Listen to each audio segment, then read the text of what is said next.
Om Swastiastu. Perkenalkan, nama saya Gusti Ayu Ketut Santini SPD.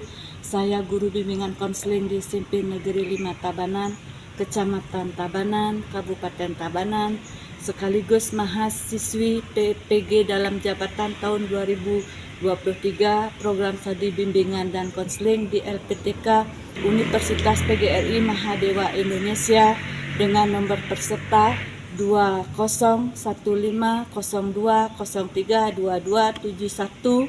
Saya melaksanakan uji kerja di SMP Negeri 5 Tabanan. Berikut video praktek pembelajaran saya.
Terima kasih kepada Diki karena sudah hadir dengan sukarela ke ruangan Ibu Sebelum biar dilancarkan semua, Ibu minta kita berdoa dulu apa yang Ibu harapkan dan apa yang Diki ingin ceritakan supaya berjalan dengan lancar. Berdoa dimulai. Berdoa selesai. Sebelumnya Diki sudah pernah nggak ke ruangan BK? Belum pernah. Nah, artinya gini Diki, meskipun Diki Ibu panggil ke ruangan BK bukan berarti Diki selalu punya masalah, dan Ibu minta Diki rileks dulu, duduknya sejenak, jangan tegang-tegang. Ini kita keterbukaan saja di sini. Apa yang Diki nanti akan alami, apa yang Diki lakukan diceritakan dengan dengan terbuka. Hari ini Diki dapat pelajaran apa? Sekarang saya lagi dapat pelajaran matematika di kelas. Siapa gurunya Diki? Guru yang ngajar Bu Novita. Tidak masuk ya? Kebetulan ibunya tadi tidak sekolah, jadinya kelasnya kosong. Makanya saya langsung ke sini kan. Oke, berarti Diki dengan saudara datang ke sini ya? Ya. Gimana ini Diki sudah siap nggak Ibu ajak konseling? Sudah. Siap. Nah, terus sebenarnya Ibu mau nanya nih, apa sebenarnya hobinya Diki? Hobi saya bermain bulu tangkis. Biasanya main bulu tangkisnya sama siapa? Biasanya saya main bulu tangkis sama teman-teman, sama kakak saya. Ibu dengar kok belakangan ini Diki itu jarang main bulu tangkis, lebih banyak menyendiri daripada biasanya. Memangnya Diki ada masalah apa ya? Sekarang saya nggak mau diajak lagi sama teman-teman yang biasanya saya ajak main bulu tangkis itu. Kenapa Diki? Memangnya Diki ada masalah sama teman-teman? Mungkin saat main bulu tangkis itu saya sering marah-marah sama mereka, seperti mengejek, menyebut nama orang tua, Ya. dan itu saya tidak lakukan sekali namun berkali-kali. Berarti Diki sering gituin temennya? Ya, mungkin dari ejekan itu dia tidak mau lagi mengajak saya. Berarti sekarang Diki Diki tahu nggak Diki Ibu panggil ke ruangan BK? Tidak. Nah, di sini Ibu mengadakan konseling sama Diki, konseling pribadinya. Di sini Ibu terangkan dulu apa itu konseling pribadi. Nah, Diki dengarkan dulu ya. Nah, di sini baiklah Ibu akan memberikan pemahaman sedikit tentang apa itu konseling pribadi atau konseling individu. Konseling individu adalah suatu bantuan yang diberikan konselor kepada konseli untuk berusaha mengatasi masalah yang dimiliki oleh konseli. Habis itu di sini konselor sifatnya hanya membantu Diki menggiring konseli untuk mencarikan solusi mengatasi masalah yang dimiliki oleh konseli, tapi tidak semua keputusan berada di tangan konselor, melainkan tetap berada di tangan Diki sendiri. Yang jelas di sini ada asas-asasnya, yaitu asas kesukarelaan, ada asas kemandirian, ada asas keterbukaan, ada asas kerahasiaan. Di sini kalau asas kesukarelaan itu Diki dengan sukarela datang ke BK ini sudah Ibu senang sekali. Terus yang kedua mandiri, nanti apapun yang Diki ambil keputusannya, tetap apapun yang nanti yang ada, tetap Diki yang harus mengambil keputusan sendiri. Terus yang asas kerahasiaannya itu dengan siapapun tidak akan terbuka masalah ini, kecuali sama Ibu sama Diki, tetap akan Ibu jaga rahasianya, tapi dengan syarat Diki harus melakukan asas keterbukaan. Apapun masalah Diki yang Diki hadapi, jangan pernah ditutupi ataupun berbohong. Yang jelas di sini apapun harus dibuka sama Diki. Gimana Diki? Ya, menurut saya bagus sih Bu dari asas-asasnya itu. Ibu minta tolong biar semuanya nanti berjalan dengan lancar. Diki juga tidak mengalami masalah lagi. Semuanya biar berjalan dengan lancar ya. Ini sekarang Ibu tanya lagi ke Diki, gimana Diki sudah siap nggak melakukan konseling individunya siap. Siap Bu. Dengan asas tadi, asas kesukarelaan, keterbukaan, kemandirian, dan asas kerahasiaannya. Nah, di sini tentang berarti Diki melakukan bully terhadap teman, benar apa enggak? Sebelumnya apa itu pembulian? Iya, sebelumnya Diki belum tahu ya pembulian. Nah, di sini diterangkan apa itu bully, jenis-jenis bully. Nah, sekarang Diki dengarkan sebentar Ibu yang membacakannya.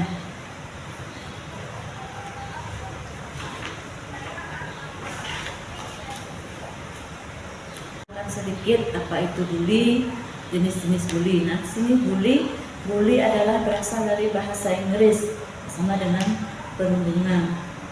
Nah, di sini bully adalah sesuatu perlakuan yang mengganggu, mengusik terus-menerus dan menyusahkan yang berakibat timbulnya penderitaan secara fisik maupun psikis, seksual dan seksual bagi korban.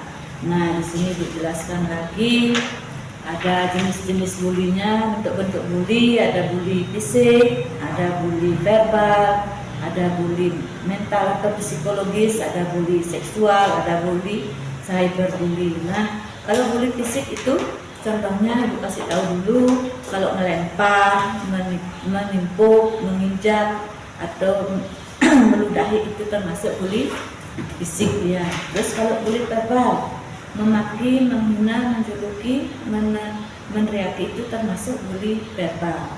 Nah, bully psikisnya memandang sinis atau memandang penuh ancaman terhadap temannya.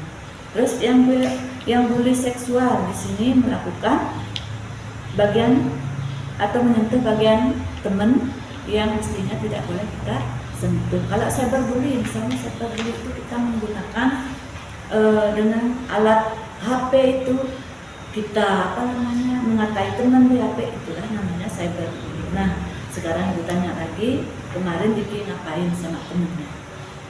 Kemarin saya mengata-ngatai mereka seperti memanggil nama orang tua atau nama julukan. Ya, kalau itu tuh kalau bisa Diki tadi Ibu sudah terangkan, kalau seperti itu termasuk bully apa ya kira-kira? Bully verbal. Bully verbal. Terus kalau bully fisik bisa nggak Diki jelaskan? Bully fisik misalnya seperti memukul teman, Ya. mungkin memukul dengan raket atau main bulu tangkis. Ya. Pinter. Juga menendang teman. Ya. Dan nah, lagi Ibu lanjutkan kalau bully psikis tuh. Bully psikis tadi Ibu jelaskan tentang gimana bully psikisnya. bully Gimana? psikis saya kurang mengerti, bisa Kurang dijelaskan? ya. Kalau bully psikis itu kita memandang teman dengan sinis, terus kita penuh dengan ancaman, itu namanya psikis ya. Terus yang kita lanjutkan lagi bully seksual. Kalau bully seksual itu gimana tentang Diki? Menurut Diki, Ibu yang jelaskan itu tadi. Bully seksual mungkin dengan menyentuh organ yang tidak seharusnya pada teman. Berarti Diki sudah ngerti. Nah, yang tadi Ibu tanyakan cyberbully-nya. Kalau cyberbully Ya. mungkin melakukan ejekan melalui media sosial seperti komentar di HP. Ya, komentar di HP apa yang mestinya tidak dikomentari, tapi dengan kata-kata yang tidak semestinya. Nah, ini kan baru dari gininya Ibu. Nah, sekarang di sini ada bukunya. Coba dilihat ini bukunya. Di sini ada cybernya untuk bentuk bullyingnya. Nah, ini sekarang lihat di sini. Di sini ada bully fisik. Nah, Diki coba lihat dulu.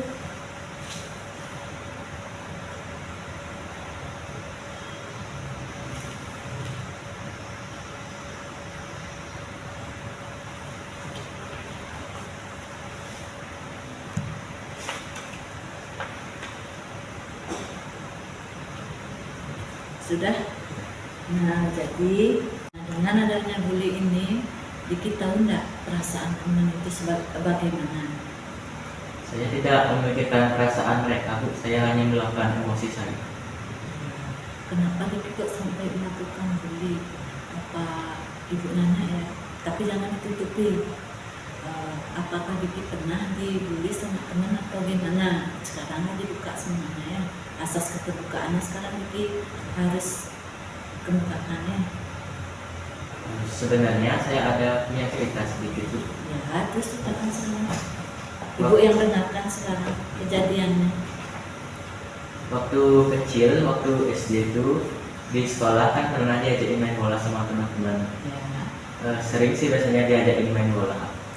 Cuman waktu main bola itu kan saya sering kalah. Terus main saya juga kurang bagus karena saya kurang paham tentang permainan sepak bola. Jadi dari permainan itu saya sering diejek-ejek, dikata-katain, atau yang bisa disebut tadi pembulian. Tapi Diki tidak pernah cerita sama orang tua, sama teman atau sama gurunya, tidak pernah cerita ya? Kalau itu saya nggak pernah cerita sama orang tua karena orang tua jarang di rumah. Orang tuanya Diki kerja di mana? Orang tua saya kerja keluar sepegawai. Oh, berarti Diki tidak pernah yang ini menceritakan ke gurunya, tidak pernah ya? Nggak pernah. Nah sekarang setelah itu Diki tahu apa akibat dari bully, terus apa yang ingin Diki lakukan? Mungkin seharusnya saya meminta maaf terlebih dahulu kepada teman-teman. Ya, terus apa lagi? Biar Diki enak itu, biar nggak ada masalah lagi, biar Diki disenangi lagi sama temennya. Minta maaf, apalagi yang Diki lakukan? Tidak mengejek nama teman, Ya, misalnya dengan nama julukan atau nama orang tuanya. ya, berarti Diki sekarang sudah mulai mengerti akan apa akibat bully, karena dampak dari bully itu coba tadi Ibu sudah jelaskan. Ingat nggak Diki masih apa dampak dari bully bagi teman yang dibully? Dampak dari bully bisa mengganggu kesehatan fisik dan psikis korban yang dibully. Terus ada lagi kemungkinan bagi yang dibully itu dia tidak gimana, untuk prestasinya dia semakin menurun, tidak mau ke sekolah lagi. Kadang-kadang dia bisa dia kalau memang parah bulinya mungkin dia bisa bunuh diri. Nah, dengan adanya bully ini bagus enggak bagi Diki? Balik enggak kita sebagai pembuli itu masih dibuat? Kalau sebagai pembuli dampaknya juga kurang baik, dan juga yang dibully juga tidak baik. Ya, makanya sekarang Diki usahakan jangan membuli teman, jangan memanggil nama teman itu dengan nama panggilan orang tua, jangan berkata-kata kasar. Diki harus menjaga emosi Diki, biar Diki kembali diajak teman. Gimana kalau sudah kembali sama teman, kita bermain bulu tangkis bersama, senang apa enggak menurut Diki? Senang kalau bisa lagi bersama-sama bermain. Nah, kalau sudah gitu, sekarang Ibu di sini punya kontrak kerjanya dan lembar untuk Diki isi. Tolong diisi dulu biar nanti belakangan Diki tidak lagi melakukan bully. Gimana, setuju enggak Diki? Nah, dengan kejadian itu sekarang Diki Ibu minta lengkapi lembar kerja peserta didik dan kontrak perilaku. Biar ada yang diisi, biar Diki tidak mengulanginya. Tolong diisi Diki ya. Ya.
kerja peserta didiknya. Sekarang Ibu kasih kontrak perilakunya ya, tolong ditulis kontrak perilakunya.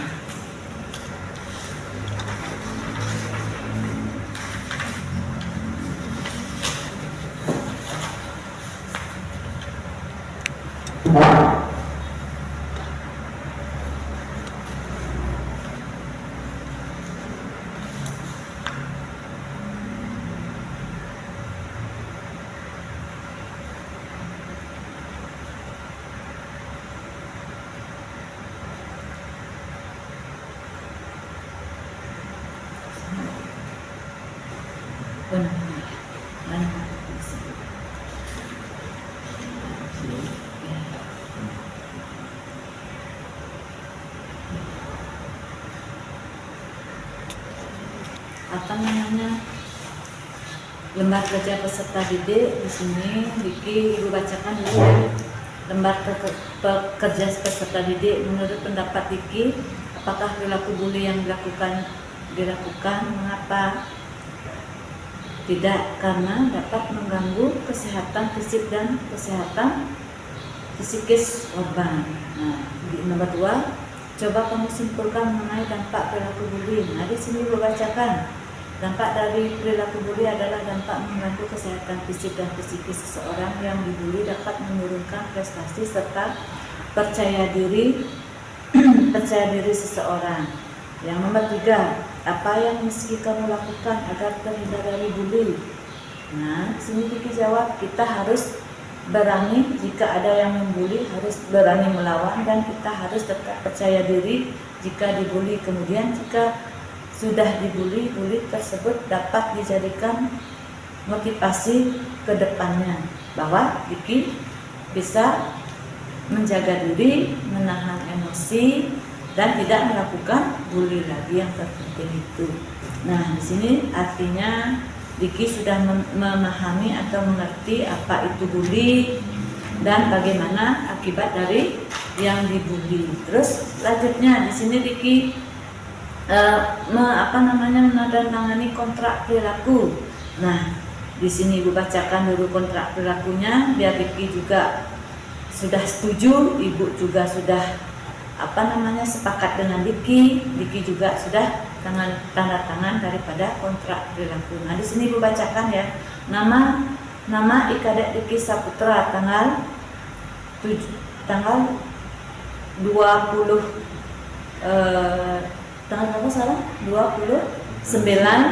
November 2023 dengan ketentuan atau ketentuan kesepakatan dengan rahmat Tuhan Yang Maha Esa. Diki setuju untuk melakukan hasil konseling individu. 1. Diki mau meminta maaf dengan teman yang sudah dibully. 2. Berusaha untuk berkomunikasi dengan sahabat. Yang ketiga, memberikan laporan kepada guru BK nanti kalau Diki sudah tidak melakukannya lagi. Nah, di sini Ibu lihat ke depannya Diki benar apa enggak, Ibu terus pantau lagi. Benar apa enggak Diki sudah tidak melakukan bully lagi.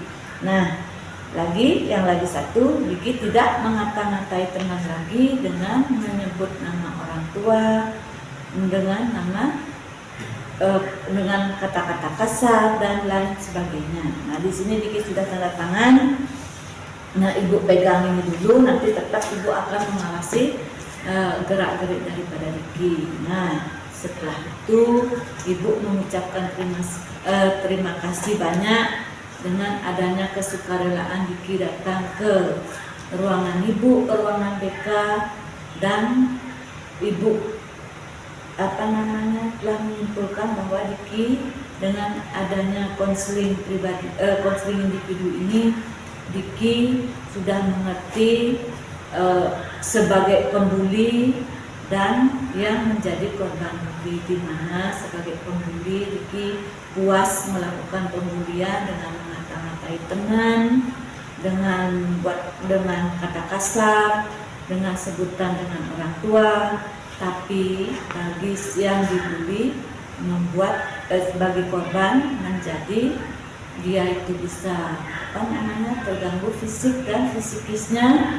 Di samping itu kalau lebih parah lagi bisa mengakibatkan anak itu tidak tidak lagi belajarnya konsentrasi, terus bisa kalau orang itu sampai sedih sekali dia bisa bunuh diri. Sekarang mungkin ngerti apa enggak? Nah, coba ibu minta keterangan Niki lagi sekali. Setelah Niki dengan adanya konseling individu ini, bagaimana perasaan Niki?